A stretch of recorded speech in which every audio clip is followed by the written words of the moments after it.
If Toronto scores shorthanded, the penalty is over. Toronto has shown they are dangerous when shorthanded, and here they come again on the rush. It's Compher. Let's see if Levy has it. Compher takes a shot. Save, they score! Emma Malte puts Toronto on top. The penalty is over. We've got our first shorthanded goal. Rules evolve over time.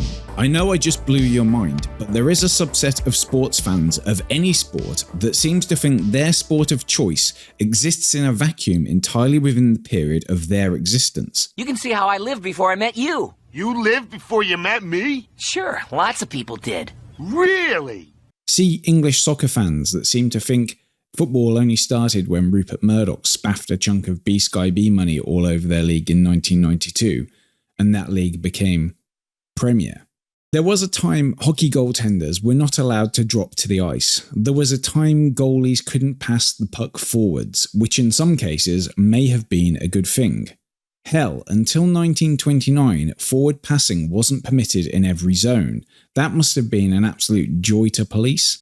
Until 1937, icing did not exist. In one extreme case, the New York Americans, whilst defending a 3-2 lead in 1931 on the road at Boston, threw the puck down the ice 50 times.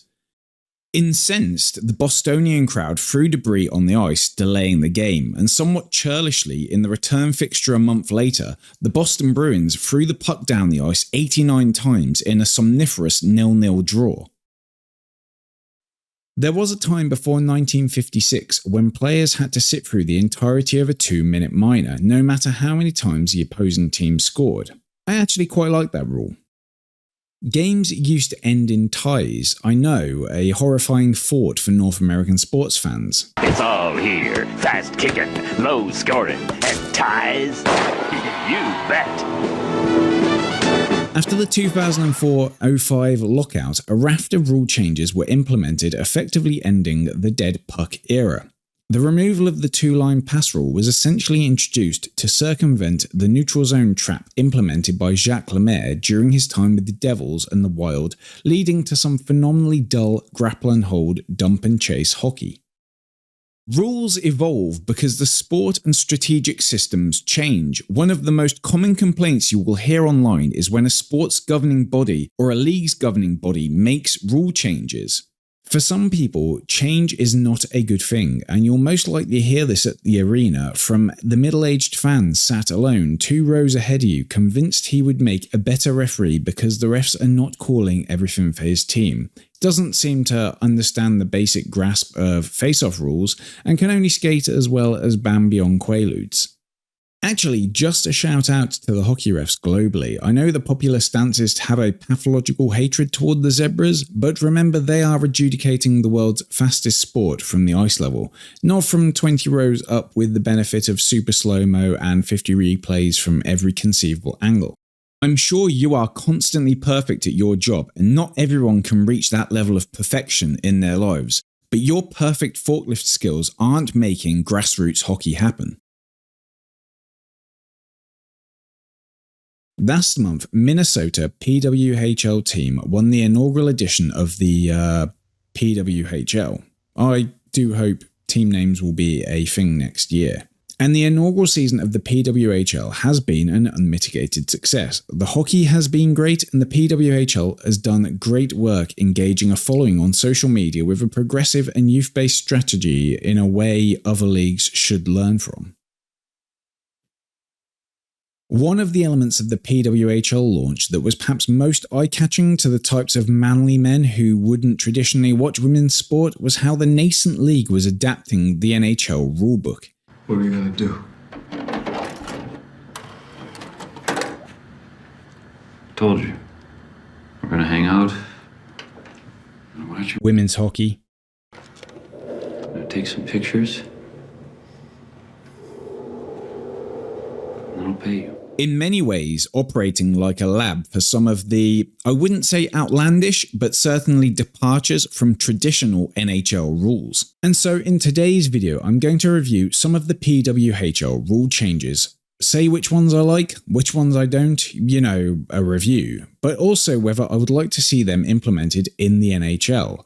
I'm also going to look at some rules adopted in some European leagues, as well as rules that have been proposed either within the PWHL or just by internet nerds for fun.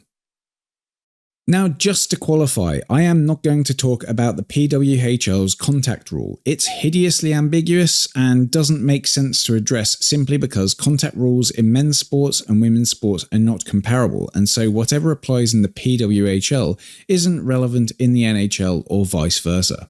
So on to the greatest thrill a sports fan can experience, the minutiae of a league's rulebook. And we will start with an absolute banger, the jailbreak rule. I'm not actually going to go into the legalese the rules are actually written in. I'll just give you the cliff notes like I'm talking to a 5-year-old who's on Reddit for some reason. So essentially, the jailbreak rule ended up being the flagship rule change instituted by the PWHL. Effectively, the idea is that if a team scores a shorthanded goal during the penalty kill, it releases the player from the box and ends the power play. To be perfectly honest, I fucking hated this rule when I first heard about it, and it kind of saddened me to the idea of the PWHL being used like some kind of abattoir for the NHL's gimmickiest offcuts. However, after seeing this rule in action, I have to admit, I kinda like it. It has always felt especially karmic when a team has a bad penalty called on them, and they score a shorthanded goal, and now it feels even better. One of the most underrated NHLers in my youth, in my opinion, was Richard Park. Park was a penalty kill specialist, and arguably the best pound-for-pound PK winger in the first decade of the 2000s. I have a lot of fond memories of him playing for the Islanders, but Park had wheels, he was fast, and it meant he was always a threat to teams on the power play. You couldn't afford to have the puck stripped off you at the blue line or lose a step to him. If you mishandled the puck in the offensive zone, players like Park were already valuable because they caused teams to pause and be over-meticulous on power plays. Imagine how much more important players like Park would be if the jailbreak rule had been instituted in the league then. Most of the naysayers to the jailbreak seem to be fixated on the idea it will cause a raft of shorthanded goals. If anything, it would probably cause higher levels of special team goals as teams take more chances on the penalty kill, thus providing greater opportunities for the power play. In fact, when you look at the stats, the PWHL saw 18 shorthanded goals per 100 games, while the NHL averaged 17.8 shorthanded goals per 100. And counting the fact the PWHL teams were less gelled together, I don't think 0.2 goals per 100 games marks a significant uptick in shorthanded goals. I'm not a big fan of artificially inflating offense. I prefer watching close games of hockey rather than goal fests that often trend towards lopsided scorelines. However, I also prefer watching 5-on-5 over special teams anyway, so a system towards reducing power play time, even if it was only incrementally, would be a boon for me, and the effects jailbreak goals have had in game momentum in the PWHL is akin to killing off a 5-minute major. So yeah, the jailbreak feels a little gimmicky, but I like it. I would enjoy seeing this in the NHL. Rule 2. Fuck the trapezoid.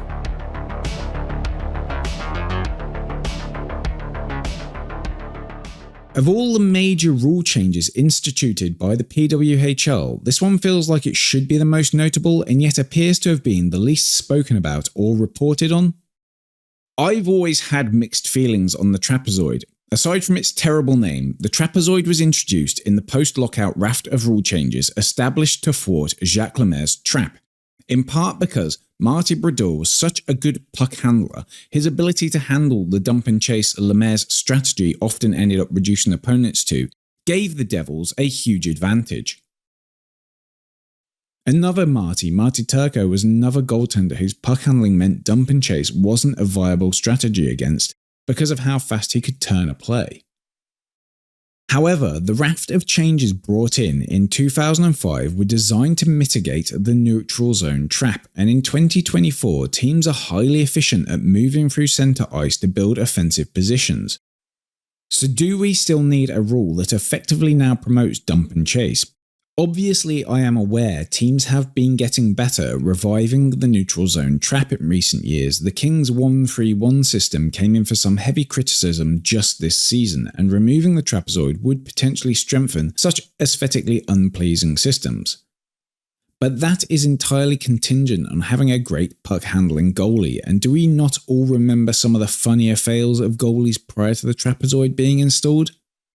Personally, I'd quite like to see the NHL follow suit with the PWHL and remove the trapezoid in this post-Lemaire era, just to see what kind of chaos would ensue. Teams are faster in the modern NHL and more effective at aggressive forechecks that close off the walls, and if you can't play that style and are dependent on poorly timed dump and chase play, then that's a you problem and you should be punished. So fuck the trapezoid, not an ounce of gimmickry in this one. Let's release the goalies and see at least one a week tripping over his own dick and coughing up a hilarious goal. Rule 3, 2, 1. Ain't I clever? Okay, the next two rules are more structural than gameplay orientated, and the first one is one I have been screaming for into what feels like the void for over 15 years. In fact, fun bit of side trivia, in 2010 I was living in Toronto and working on a hockey blog in the days before SB Nation swallowed up all the good ones.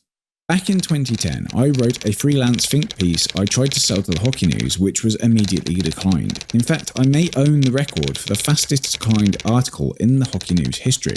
The piece basically outlined how the standings would have differed if the league adopted the 3-2-1 point structure, which at the time was used in almost all the biggest European leagues. Just like today, I was a dirty Eurotrash hockey fan trying to pollute good old Canadian hockey with my European sports philosophy, so instead I posted the article on the Hockey Buzz and was immediately accused of massaging the standings to favour this team or that.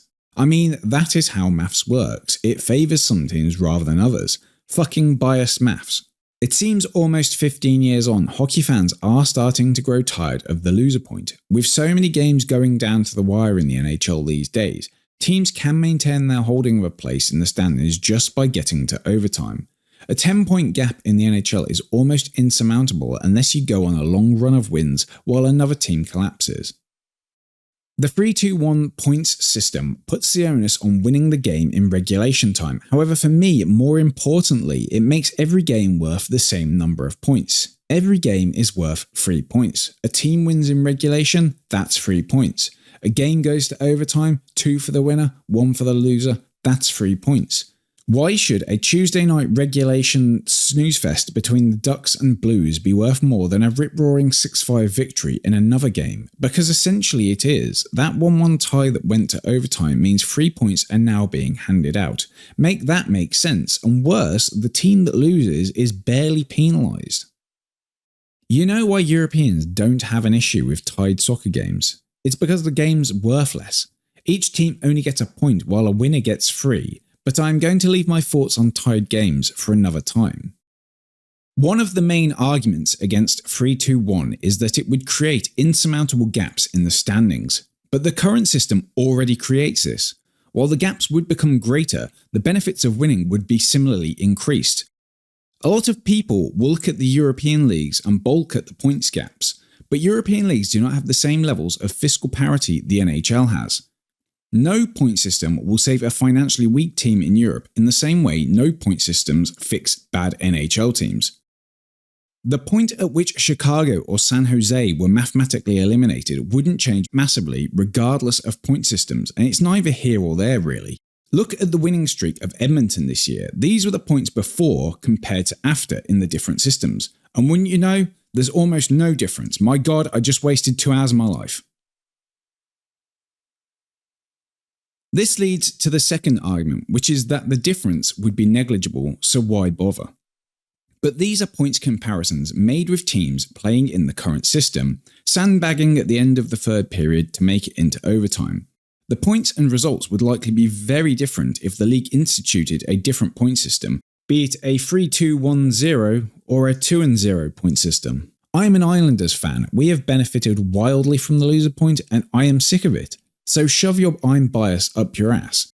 This is a change the NHL needs to implement as fast as reverting to the 1v8 playoff system. Of all the adaptations the PWHL adopted, this is the best, but I can also see it being seen as gimmicky by some adherents to a point system that has been in place essentially since 1999. Rule 4.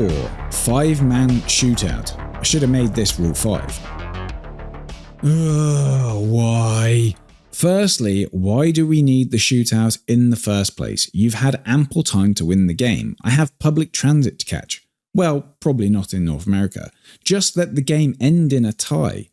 Hey, remember when I said I was going to leave my thoughts on tied games for another time? Sure you do, it was less than a minute ago. Why do we need to elongate games this way? Why can't a tie be a satisfying conclusion? Geez, maybe this was what my missus was talking about. If you want to see a satisfying ending, go and watch 60% of the films in the cinema or 20% of AAA games. Why add more people to the shootout? You know what? Fuck it. Get everyone out there. Get the GM, the owner, the fucking janitor. Let's have a 100-man shootout. Maybe we can get home on the first bus in the morning. Well, not in North America. Shootouts have been, for me, the most gimmicky thing the NHL ever brought in. Well, with the exception of maybe 3-on-3. It feels like the skills competition all the kids under 12 might be excited to see during the All-Star weekend, while I'm being disappointed by the selection of beers at the concession stand. I know there are people who will love the shootout and will say no one is forcing you to watch, and of course you're right, but why should I not watch the conclusion of the game because the league and the sport as a whole now seem to have deemed it necessary? If the NHL said after 5 minutes of 3-on-3 both captains have to play a 5-minute period game of NHLPA 93 on the Jumbotron to decide the winner, would you find that satisfactory and hang around? I mean, I probably would. That would actually be more entertaining. You'd see hockey players being brought back in their 50s as NHLPA 93 specialists. It'd be great. But unpopular opinion? Just scrap shootouts altogether. It's not playoff hockey. A game can end in a tie, and if you're playing in a 3-2-1 point system, then it's still fair because both teams get punished for not seeing the game to a conclusion. For me, a tie feels like a more natural end to a game than watching 65 minutes of hockey get boiled down to a skills competition.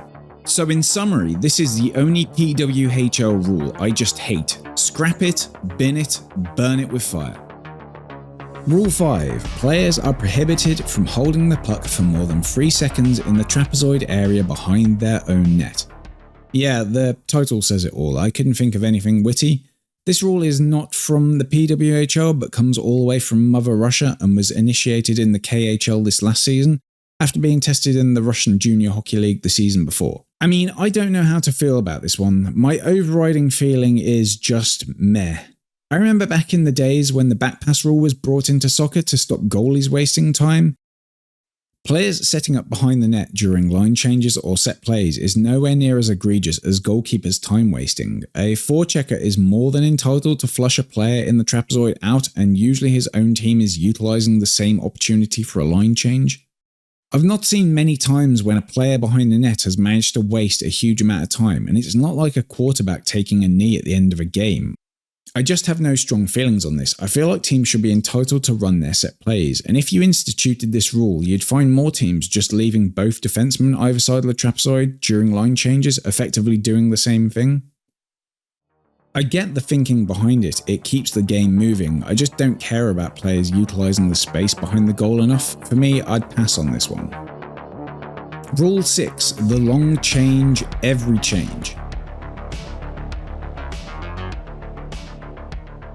Okay, last one folks. If you've stuck it out this long, you're almost there. This is another of those Reddit specials that has spawned many a blog post by nerds who just want to pump offense and was even mooted in the months leading up to the initial PWHL puck drop as a rule the league was considering, and boy can I tell you how glad I am they didn't adopt it. Right now, each team only has to deal with the long change in the middle period when both teams' benches are in the opposing half in which they're defending. The rule nerds that continue to propagate this change propose that instead of the second period, the teams are in fact on the long change in the first and third, or in some cases, the entire game. Not sure you can even do that at every NHL arena unless teams swap dressing room every period. Putting architecture to one side, this rule suggests that by increasing the frequency of the long shift, the league would see more scoring, and this is borne out through a few metrics. The second period generally sees 5% more goals than the first, and due to empty netters, you can kind of discount the third. Shift lengths would obviously increase. Forwards shift lengths tend to stretch out by 7% and defensemen it goes up by 10%, and as a result you generally see 0.13 more penalties in the second period than any other. So to extrapolate those figures, if you had 2 long changes you would see 0.07 extra goals a game, and if you used 3 long changes a whole 0.15, so 1 extra goal every nearly 7 games. Wow. But here's my counterpoint. As you ratchet up shift lengths and power play scenarios that will lead to more players having to block shots, not to mention the difficulties posed affecting a full change on the penalty kill, what you will also see is a precipitous increase of injuries. And injuries are exponential because you have to times the frequency of injuries by the games lost. It's not a static number like goals. 1 goal is 1 goal. An injury is 1 shift, 1 game, 3 games, a month, a year. And not to mention, this kind of rule just artificially increases scoring in a silly gimmicky way. Why don't we institute a rule that in the final 5 minutes of each period we put blindfolds on goalies and see how scoring increases, because I suspect it will. I'm sure some folks will accuse me of hypocrisy. You just said you can't conflate the 3-2-1 system with standings that are generated in the current system, but you are making statements about long changes based on assumptions made in the current rule set. But I can guarantee making long changes happen every period will create more injuries. It's a stats geek rule and not one I ever want to see, yet I see it being ever frequently more proposed on talk radio and online. I'd like to think the PWHL looked at that rule and came to the same conclusion I did, that it artificially inflates scoring while increasing risk to player safety, or maybe, like me, they just thought it was shit. Bonus rule, the goal plan. Remember when I said Rule 6 was the last one? I lied. Well, missed a bullet point in my notes. I would however be remiss for not mentioning the PWHL's goal plan, which may be my favourite rule the league instituted. Let's be honest, watching teams tank isn't fun. Watching a tankathon for Macklin Celebrini makes end of season matchups between bottom dwellers a farce as neither team wants to win. And the current draft lottery system, aside from being completely arbitrary, does not do an awful lot to engender crowd enthusiasm. Fans don't like seeing their teams lose, and yet we play in a system that encourages teams out of playoff contention to lose. The NHL is leaving money on the table in this system, and that is not like the NHL. The goal plan is not a creation of the PWHL. The idea has been bandied around hockey circles since 2012 when Adam Gold, for whom the system is named, proposed the system at that year's Sloan Analytics conference. I think it says a lot that the goal plan was suggested to Jana Hefford, the PWHL's Senior Vice President for Hockey Ops, by Burton Lee, the Director of the PWHL's Fan Experience Office. And while the plan may not be the league's creation, it is a mark of how the PWHL want to innovate while others stagnate. So what is the goal plan? In effect, as soon as a team becomes mathematically eliminated from playoff contention, they begin accruing points, with the team accruing the most post-elimination points securing first overall draft pick. So teams eliminated early still have a reason to remain competitive.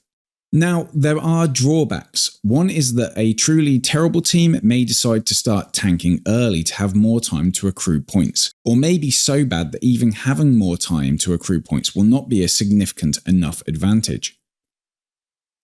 I think the draft lottery can also do that in both cases, and it can also undermine teams for different reasons. Others have suggested it could kill trade deadline day, as eliminated or near eliminated teams choose to keep their players to remain competitive. I'm sure that would be the case for basement teams, but it probably wouldn't be worth it for teams that are in the league's mid-tier to stand pat at trade deadline in the hopes of overhauling teams long eliminated. It would possibly undermine the rental market, but the rental market is rarely a positive institution for players anyway. Right now, the late-stage NHL schedule is filled with teams not worth watching, and the goal plan would turn an entirely farcical matchup between the Sharks and Blackhawks into a must-watch game. And as I somewhat tongue-in-cheek suggested in my previous video about promotion and relegation, any system that keeps teams competitive for longer is a boon in my eyes. Anyhow, that's it for now. Tell me down below what you think of these rules, what you would like to see implemented, or if you have any rules of your own that you think the NHL should consider. As always, thank you if you've made it this far, and if you enjoy the video, please like and subscribe as it helps my videos get seen by more people. And until next time, keep watching them videos.